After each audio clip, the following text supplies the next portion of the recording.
4 மணி செய்திகளை வழங்குவதற்காக நான் லாவண்யா ஸ்ரீராம். முதலில் தலைப்புச் செய்திகளை பார்க்கலாம். சத்தீஸ்கரில் நக்சலைட் தடுப்பு படையினர் சென்ற வாகனம் மீது நக்சலைட்டுகள் வெடிகுண்டு தாக்குதல். பாதுகாப்பு படையினர் 10 பேர் மற்றும் ஓட்டுநர் உயிரிழப்பு.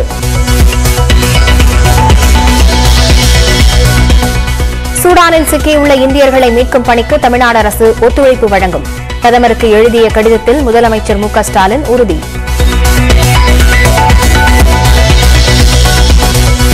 அதிமுக பொதுச் செயலாளரான பிறகு டெல்லி புறப்பட்டார் எடப்பாடி பழனிசாமி. உள்துறை அமைச்சர் அமித்ஷாவை நாளை சந்தித்து தமிழ்நாடு அரசு மீது புகார் மனு அளிக்க திட்டம்.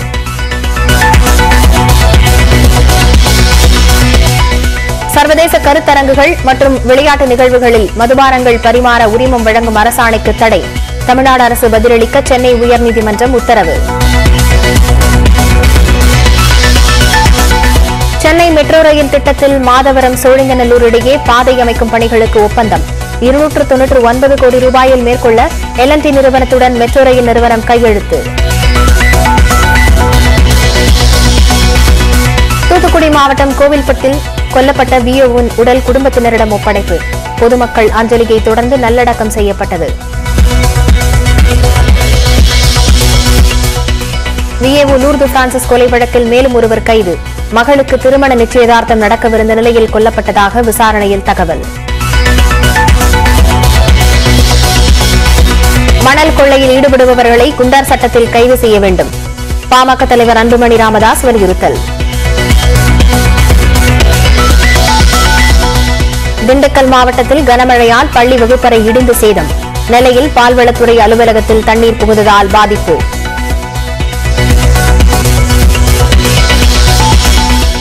கோவை, மதுரை, நெல்லை உள்ளிட்ட 11 மாவட்டங்களில் இன்று கனமழை பெய்ய வாய்ப்பு. சென்னையில் மேலும் 2 நாட்களுக்கு மிதமான மழை தொடரும் என்றும் வானிலை மையம் கணிப்பு. தமிழ்நாடு முழுவதும் நடைபெற்று வந்த அங்கன்வாடி பணியாளர்களின் போராட்டம் வாபஸ். தூத்துக்குடியில் அமைச்சர் கீதா ஜீவன் நடத்திய பேச்சுவார்த்தையில் உடன்பாடு. கலாச்சார மோதல்களை ஊக்கப்படுத்தக்கூடாது. குஜராத்தின் சோம்நாத்தில் சௌராஷ்டிர தமிழ் சங்கம நிறைவு விழாவில் பிரதமர் மோடி பேச்சு. உங்களு அனைவரையும் குஜராத் மண்ணிலும் இன்று சந்தித்திதிலு பேரு மகிழ்ச்சி.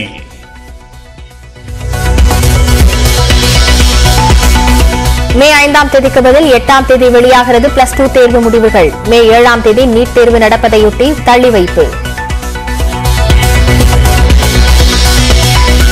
பாலியல் தொல்லைகளை தடுக்க விரிவான கொள்கைகளை வகுக்க வேண்டும். கலாக்ஷேத்ரா அறக்கட்டளைக்கு சென்னை உயர்நீதிமன்றம் உத்தரவு.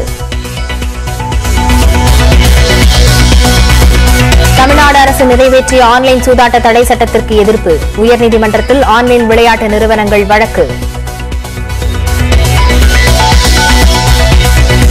G2 தலைமை அலுவலகம் உள்ளிட்ட 6 இடங்களில் நடைபெற்று வந்த சோதனை நிறைவு. திமுக MLA மோகனின் மகன் வீட்டிலும் சோதனையை முடித்துக் கொண்டது வருமான வரித்துறை. கர்நாடகாவில் தோசை சுட்டு வாக்கு சேகரித்த பிரியங்கா.